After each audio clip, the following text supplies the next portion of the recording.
My husband persuaded my daughter to donate her kidney to save his lover. After the surgery, he stayed by his lover's side and neglected my daughter. Upon finding out the truth, he lost his mind and killed his lover. When I rushed to the hospital to see my daughter, she strained a smile and whispered, "Mom, I saved Aunt Rosette. Does that mean, does that mean that Dad won't leave us?" Her pupils had become dilated and her arms drooped off the side of the bed. She died with her eyes open. I sat stunned in silence by the bed, feeling as if someone had gouged out my heart. I dug my nails into my palms and felt a spark of anger inside me. My beloved daughter was gone. They had to pay for this. I endured the grief and anger that threatened to overwhelm me and proceeded to ask the nurse more about my daughter's hospitalization process. To my surprise, I was told that after enduring such a significant operation, my daughter was given nothing but regular takeout food to eat every day. She experienced a case of malnutrition and dehydration over time. Eventually, she caught a fever that caused her condition to deteriorate and eventually killed her. Leo ignored her the entire time because he was too busy staying with Rosette in her ward. I could not contain my anger anymore at this point and stormed into the VIP ward on the top floor. When I reached the ward, I saw a group of people standing outside with large bouquets and fruit hampers. They were employees from Leo's company. They tried to stop me when they recognized me, but I managed to shove all of their filthy hands out of my way. They were too intimidated to stop me. Thump, thump, thump, I pounded on the door. "Leo, come out here right now." The moment I saw the door open, I grabbed him by his collar and started pummeling him. "Leo, how could you sacrifice your daughter for Rosette? How dare she take my daughter's kidney? What gives her the right to take my daughter's kidney? Give me my daughter's kidney. Give my daughter back to me." With that, I charged into the VIP ward like a maniac. I seemed to have triggered something primal in Leo in an instant. He lifted me off of my feet as if I weighed nothing at all. Then he slammed me to the ground. His eyes were bloodshot with anger and resentment as he hissed at me. "Rosette just fell asleep. You'd better stop causing trouble here, or I won't hold back." Diane was the one who opted to donate her kidney to Rosette.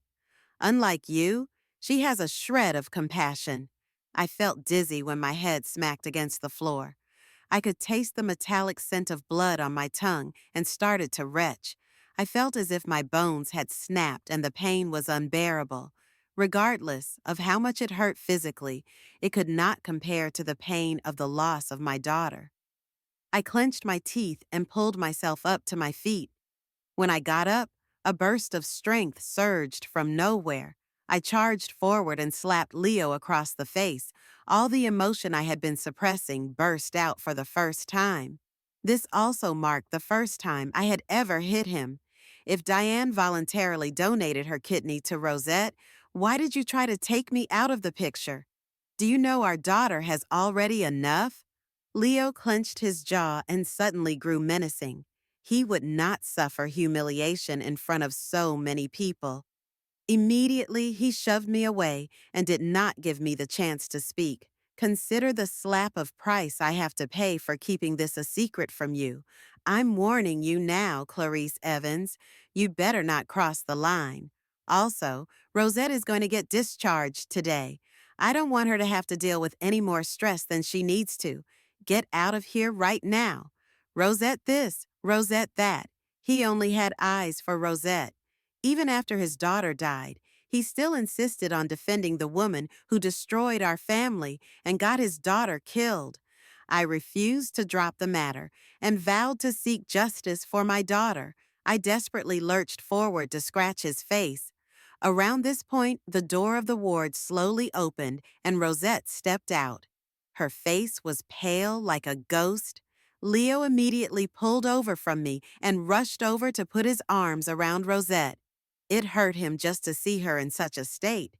He claimed that Rosette was his saint and that he was sick and tired of the drama of the world.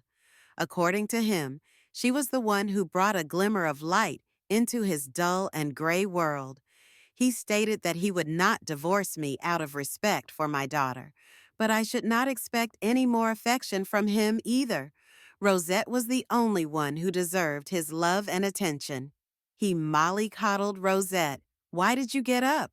I told you I would take care of everything for you. Are you feeling all right? Rosette regarded me with a silent look. Then she started to plead as if she was a victim. Clarice, it was all my fault. If you are upset, please take it out on me and hit me if you want. Please just leave Leo alone, all right? He has been taking care of me and is exhausted. It's my fault because my body is so weak to the point of needing a kidney transplant. When Leo found out about it, he tried to look for a donor for a long time before settling on Diane. I know it's hard for you to accept this because you're a mother, but Diane is a kind child. She is truly wonderful. Using this veiled apology, she was indirectly insulting me for lacking kindness and compassion. Leo was the only one too blinded by lust to not recognize that my eyes grew bloodshot as I bellowed. You took my daughter. I'm going to skin you alive and crush your bones into powder. As soon as I raised my hand in the air, Rosette started to sob and cry out. Leo, don't stop her or blame her. Let her hit me all she wants. I can live with it as long as she gets to vent her anger. But Clarice, I just wanted to say that you shouldn't disrespect Diane's name. With that, she cocked her head back and closed her eyes, as if to submit to her fate. Rosette, sincere, please appeal to Leo's feelings. He held her tighter in his arms and glared viciously at me. Clarice, this is why you will never compare to Rosette. Not only are you aggressive, but you are completely unreasonable as well. You're a mad woman also. Don't you dare disrespect Diane's name with your filth. I won't let you get away with it. Then he turned around and went back to console Rosette. You're right. You never asked for any of this. It's so unfair that you have a weak body. I promise I will protect you, I scoffed. I'll show you a mad woman. If you even place a finger on Rosette, I will make you regret it. Smack! Now that my daughter was gone, I had nothing left to lose. I slapped her across the face with every ounce of strength I had. Her cheeks turned red in an instant. I observed the stark disbelief and anger painted on their faces. The sight of it gave me pleasure. Clarice, you're insane. Do you have a death wish? I was about to throw myself at them when I felt someone grabbing me by my arm. Someone cried out, Clarice, you already said your piece and got what you wanted. Please just listen to Leo and leave. They acted as if they were on my side, but I knew that was never the case. Ever since Rosette showed up, they never cared about me. They dedicated all their efforts toward impressing Rosette and Leo so that they could get a raise and promotion. Rosette grinned coyly at me before collapsing into Leo's arms. Leo anxiously carried her in his arms before stepping back into the ward. I could hear his worrisome voice calling her name the entire time. 3 men shoved me into the elevator. They were too strong for me to fight them off. Then they stood guard at the elevator entrance like giant pillars of statues. I could no longer get into the VIP ward. I thought about my late daughter lying all alone in the morgue. Then I dragged my body, still pulsing with pain, and went to send her off with tears in my eyes. The next morning, I dragged my lethargic body back home with the cremated ashes of my daughter in my hands. I sat on the couch and waited until the afternoon for Leo to come home. Leo seemed taken aback when he saw me. All I did was forget to tell you about Diane wanting to donate her kidney to Rosette. Did you have to let yourself go and sink into such a pathetic state? I was disheveled and all the spark had left my eyes, appearing more like the dead than the living. Leo was disgruntled. He kicked off his shoes and went to the kitchen to pour himself a glass of water. The kettle was empty. I set him off again. Look at you. You've just been lazing around all day at home and haven't been doing anything. I can't even get a sip of water to drink around here. This is why I don't like to come home. Then he turned to the refrigerator to get cold water instead. Ever since Rosette showed up, he often spent the night out. Rosette was often what sparked our arguments. She was also the reason Leo first brought up divorce. Upset, I agreed in the heat of the moment. Now that my daughter was gone, I no longer had any reason to stay with him. With that, I showed him the divorce agreement I had prepared ahead of time. Leo, let's get divorced. There is no need to put ourselves through this for Diane's sake. Leo took a large gulp of ice water as if to quell the burning anger in his chest. Then he began his long-winded rant. Are you still upset about me donating Diane's kidney to Rosette? Can't you just give it a rest and stop holding it against Rosette, who is still recovering?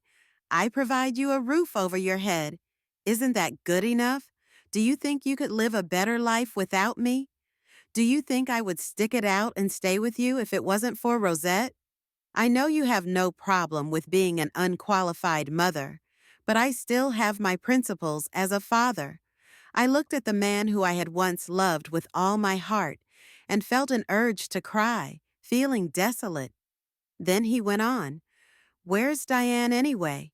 Even Rosette has been discharged, so I'm sure Diane has been discharged before her. Tell Diane to come out of her room. I bought her favorite mango cake for her 18th birthday tomorrow. I can't join her birthday party tomorrow, so I'll have to celebrate earlier for her. I sneered when I looked at the cake he had prepared for the occasion. He would rather skip his daughter's 18th birthday, a once-in-a-lifetime occasion.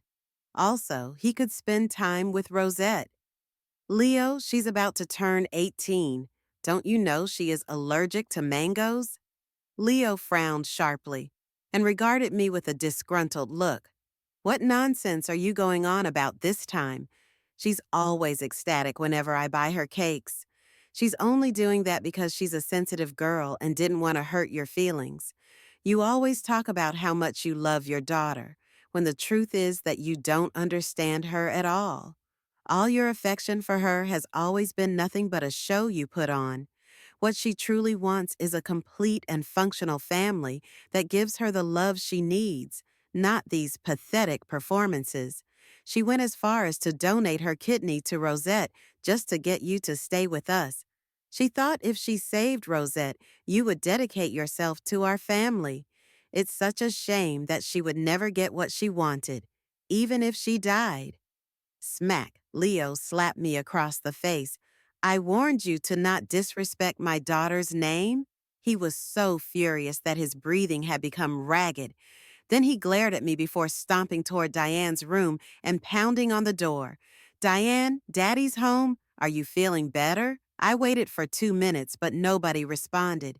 He turned to me and fixed a cross look at me before opening the door. The room was completely vacant. A pink box was set on the table. Clarice, where did you hide our daughter? She needs time to rest and recover. Don't use her as a weapon against me. Every word he said seemed to cut into my flesh like a scalpel. I could feel my flesh shredding off. I turned hysterical. I wanted to ask him why he would rather take care of Rosette than look after our daughter. When the words came to my lips, I realized I no longer had the energy to argue with him. I wonder how he would feel if he found out our daughter was gone. Upon reaching this thought, I smiled a cynical smile and gestured at the pink box containing Diane's ashes. With a tragic chuckle, I motioned. That's right, I hid our daughter. I hid her ashes inside that pink box over there.